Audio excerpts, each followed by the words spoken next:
The greatest gift, but also burden, given to us human beings is pattern recognition. We immediately recognize a face, even if it's from a stick figure. And when we enter a room, we understand what people think of us by reading their body language. We can even go so far and predict future outcomes from the behavior of human beings based on our past experiences because we recognize the same pattern. We don't just see, we connect the dots. Good morning, guys. In this video I'll paint a lot, 2 different paintings, an oil painting and a watercolor painting. If you are not aware, pattern recognition, this beautiful gift, can also become a curse.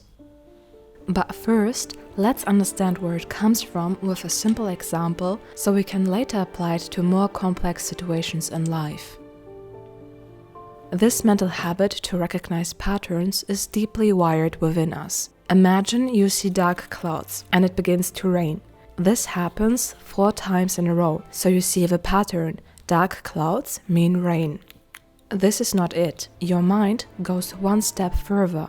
After pattern recognition, it wants cause recognition. Why is it raining when the clouds turn dark? This shift of thinking is the birth of everything, from science to religion, from myths to mathematics. The hunger for meaning begins in the gap between recognizing patterns and asking why. I have to admit, I often read too much into things. Especially as an artist who is hypersensitive and observes a lot, every sign, every detail must be filled with meaning. Sometimes I go full crazy and I even take a large piece of paper and write everything down like a puzzle, and I want to connect the dots and find meaning. I read too much into behavior of other people, I see numbers and signs. I try to connect everything. But this habit, if not under control and awareness, can become extremely exhausting and waste a lot of your time and energy.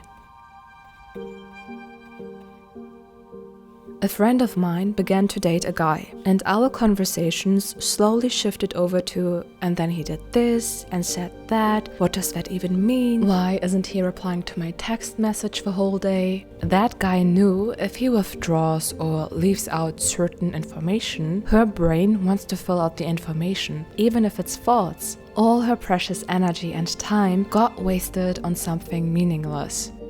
This and many other examples made me angry about this mental habit to constantly want to fill out the blanks. So I asked myself a question: what would a person look like if she had no pattern recognition at all, just to see the other extreme? Well, the answer is simple: she wouldn't survive a day. Without pattern recognition, dark clouds would be dark clouds. To feel hungry won't make you get food. You would not expect, not plan, not connect. You would not even create a story of who you are. You would just exist. And how funny, that's what many people tell us to just exist. If we would just exist without pattern and cause recognition, there wouldn't be art and music. Our mind seeks structure in melodies and symmetry and composition in pictures. We pick up on habits, moods, and micro-expressions of others as a way to connect to people, because we want to belong somewhere. And when we can't fill the pattern or find meaning in our existence, for example, we often turn to the supernatural, because our brain prefers to connect things, even if it's uncertain. That also explains the girl's obsessive behavior toward a guy who left out certain information on purpose. Pattern recognition is also part of survival. When we hear something behind the trees, our body reacts with adrenaline so we can react, to run away or defend ourselves. Sometimes it's just a bird, but those who overreact have experienced something similar before. A sound behind the trees followed by something that hurt them. And that memory became stored as trauma. Trauma is a memory that never learned how to go away. It hides in the body, waiting for a similar sound, a word, or a look to remind it of what once hurt. My pattern recognition was also deeply shaped by trauma, something I didn't realize for a long time. I had an issue with people leaving me. I felt pain and my body reacted in unhealthy ways. I was stuck in a cycle swinging between extreme isolation and people-pleasing to avoid abandonment. Even though I'm so reflective, I couldn't understand why the slightest sign of someone leaving me felt like a catastrophe. About 10 months ago, I had enough of this cycle and booked therapy through BetterHelp. This part of the video is a paid partnership with BetterHelp. I filled out a short form and within a few days I got matched to my therapist. Among other things, she made me aware of inner child work. It was incredibly helpful to have someone there for me at that time and to hear from a specialist that nothing was wrong with me. She gave me guidance and strategies to become more aware of my wounds and slowly move beyond my unconscious patterns and beliefs. Choosing to talk to a therapist is a sign of strength. It means you truly care about yourself. If you also want to give this a try, use the link in my description box or go to betterhelp.com/ValerieLynn to get 10% off your first month to help you get started. This watercolor painting has turned out so beautiful and detailed. Now let's build the frame for a different oil painting.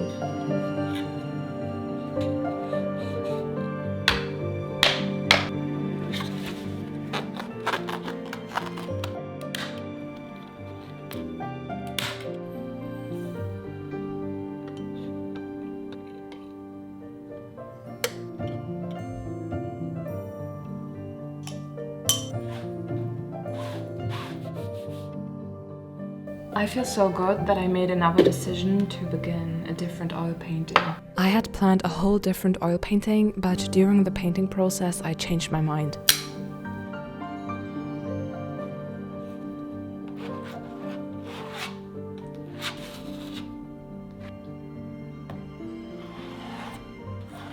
I have to order some more frames and a new bottle of gesso. I really like this mug because it has the size of my hand. And I actually drink out all the tea out of these cups. Usually there's some tea left and then I feel bad for not drinking everything. Okay, now the third layer. I'm on my periods today, so I don't feel that energetic.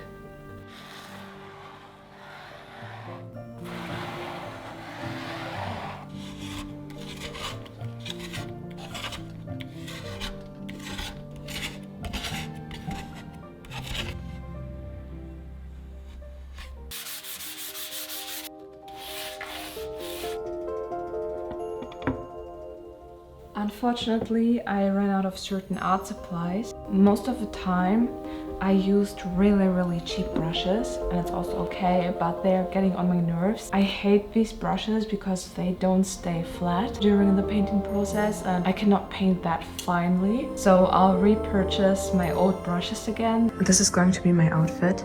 Beautiful. I don't know, which boots should I wear? I kind of like these more because I'm used to them. I look younger with these shoes and mature with these ones. Okay, I actually changed the boots. These are way more comfortable.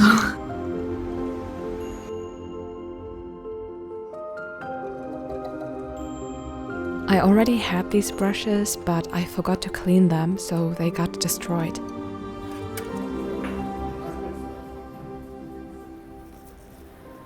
I'm back, let's begin.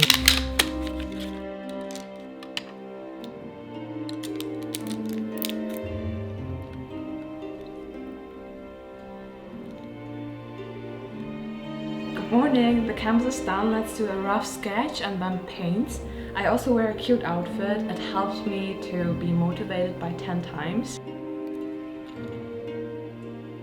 Okay, the sketch is done, let's paint. Whenever I begin to paint a figure, there are some aspects that I see within myself and as well in the figure. This time, this girl has like this, and I also have it. That was not on purpose. That's kind of an unconscious magic going on that I create things that I understand, that are similar to me. And I think it's because I also have to put myself into the figure. I have to understand what this figure is feeling in that moment. This is what art is as well, to put yourself into other people, understand their perspective. Empathy is really huge here, and communicating it back through art, through painting. Painting is a way of communication.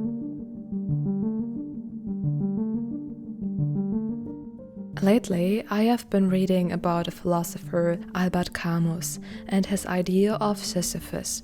In Greek mythology, Sisyphus was doomed by the gods to push a massive stone up a hill, only for it to roll back down every evening. He knew it was meaningless, but what else could he do? Camus saw Sisyphus as a mirror of a human condition. We keep pushing, searching for meaning in a world that doesn't always give us a clear answer. Yet even when life feels absurd, we still look for patterns, for reasons, for something to hold on to. Camus believed that the real power of Sisyphus lies in his awareness. He knows the task is pointless, yet he keeps going. The gods could control his fate, but not his attitude. In the very moment he becomes conscious of his situation and still chooses to push the stone, there he becomes free. Camus ends the story by saying one must imagine Sisyphus happy. It's not about pretending or lying to ourselves, it's about defiance. Defiance means refusing to give up, even when things seem impossible or unfair. So maybe we should become aware, okay, I have a stone and I have to roll it up that hill every day. What is my attitude? How do I want to do this?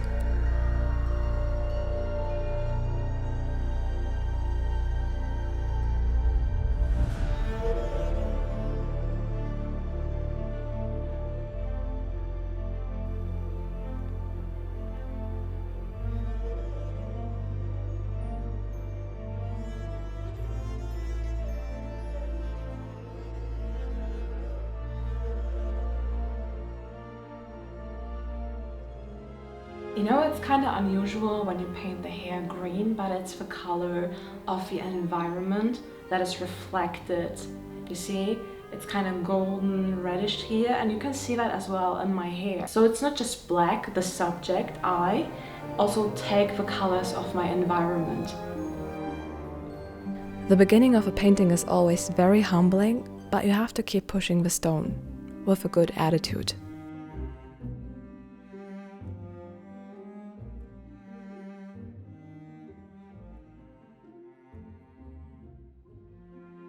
Many creatives dislike it when you tell them, wow, you are so talented. Talent means they are gifted, which is not true. They have put in countless hours of studying and struggling to achieve that so-called talent, which is actually skill. Wow, you are so skilled is way more respectful.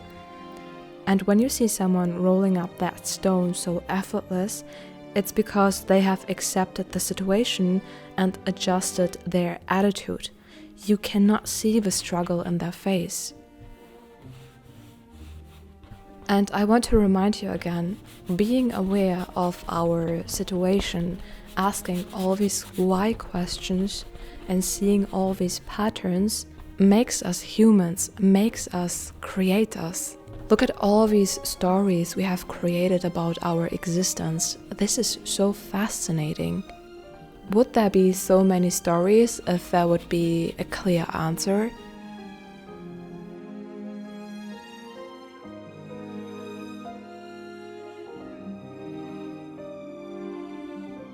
Hey guys, I'm a bit ill, but I want to explain something. This dark frame here at the top is like a hug in this painting.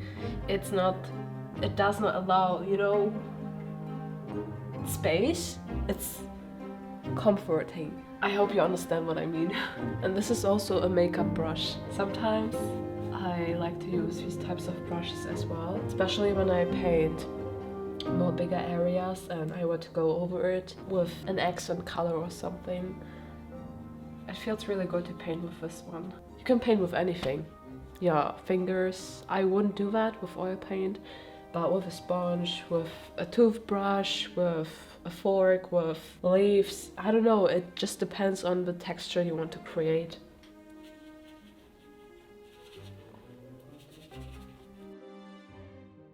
This is, that was too dark. Absolutely no, because this has to be the focal point. This has to be really dark. Here's the attention, not this frame. Please go away. What was I thinking? See, this is a bit better. Yeah, this is good. Good morning. The first thing I'll do is emboss my fine art prints with my logo. I'll wear my gloves because the prints are really delicate. The prints are available on valerielyn.com. I ship worldwide. This is so beautiful. Something has arrived. These are stickers for the collectors of a fine art print till September.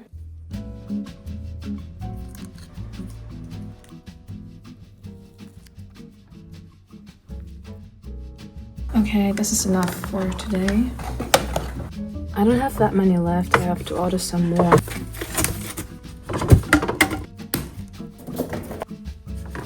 I'm filling out some more certificates.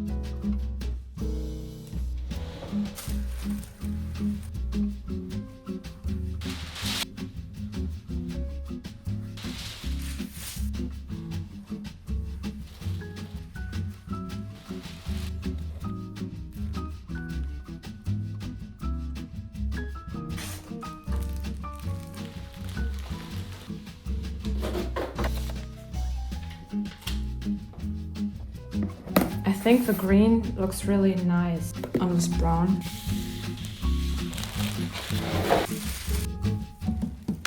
Morning, let's go to Berlin.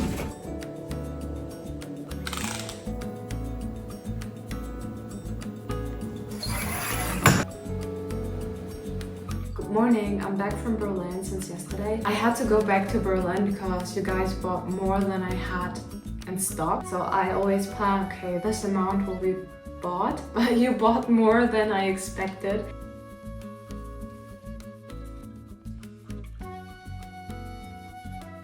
I ran out of tissue paper for oil painting and I had to order some more shipping tubes.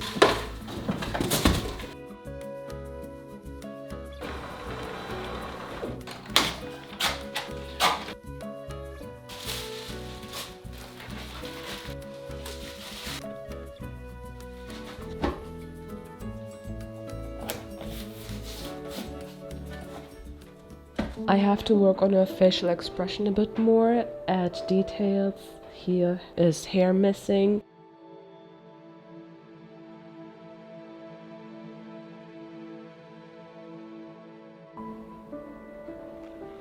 Lashes are so impactful. Okay, in the last video I told you that the mouth is very important for the expression. So I'll focus on here.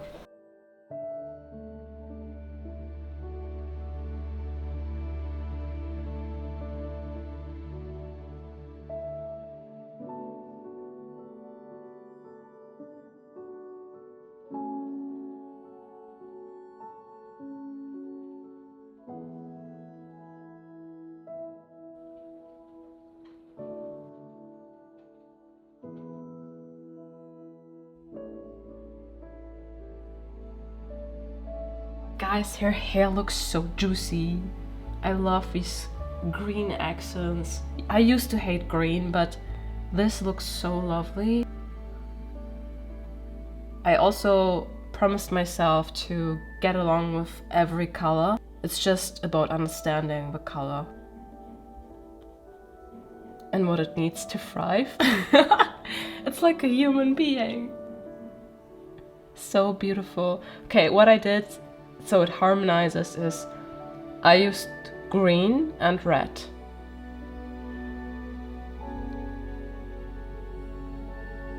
And here some warm, bit more reddish, please.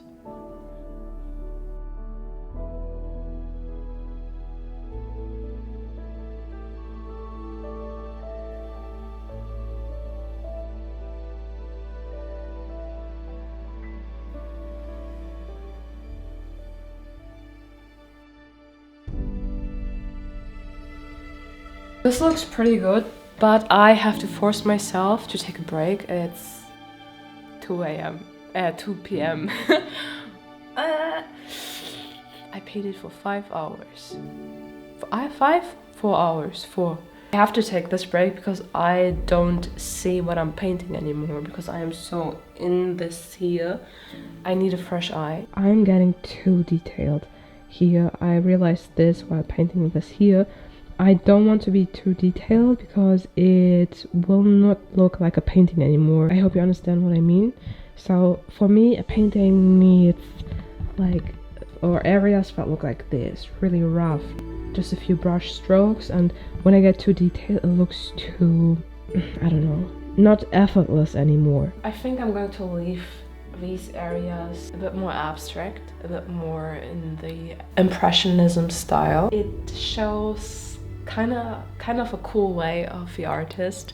She can paint super detailed, but she can also paint really loose, and it's not necessary to go that detailed in these areas because you will understand what it is. Hey guys, this is my oil painting station. I kind of figured out to have everything here in one place instead of spread out on the desk next to me calms my mind.